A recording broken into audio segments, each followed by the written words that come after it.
YouTuber Jerome Pauline ungkap rencana usai lulus kuliah S1 nanti. Diketahui pemilik nama lengkap Jerome Pauline Sijabat ini tengah berkuliah di Universitas Waseda, Jepang, program studi matematika terapan. Selama menempuh pendidikan S1, Jerome juga merintis YouTube Nihongo Mantapu. Hingga kini, kanal YouTube miliknya telah memiliki lebih dari 8 juta subscriber. Baru-baru ini, Jerome mengungkapkan soal rencananya nanti usai lulus dari pendidikan S1. Hal itu ia sampaikan dalam kanal YouTube Raditya Dika, dikutip tribunnews.com, Minggu, tanggal 5 Desember tahun 2021. YouTuber kelahiran tanggal 2 Mei tahun 1998 itu mengatakan, akan fokus membesarkan YouTube setelah lulus kuliah. Pun ia memiliki target waktu sekitar 1-2 tahun untuk puas berkarir di YouTube. Yang aku pikirin sekarang, nanti abis lulus aku mau 1-2 tahun nge-YouTube dulu, puas-puasinlah istilahnya, kata Jerome.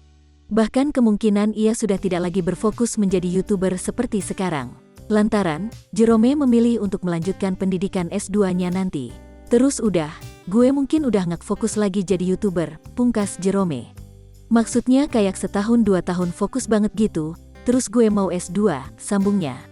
Jerome mengatakan selama berkuliah sambil membuat konten, ia selalu kehabisan waktu. Sehingga ketika S2 nanti, ia ingin memiliki banyak waktu untuk belajar hingga mengembangkan diri. Aku ngerasa selama pendidikan, S1 ini waktuku habis buat YouTube. Kayak seharian itu nggak kerasa, terangnya. Cuman yang 1-2 tahun itu pengen bikin yang bener-bener gede, pungkas Jerome.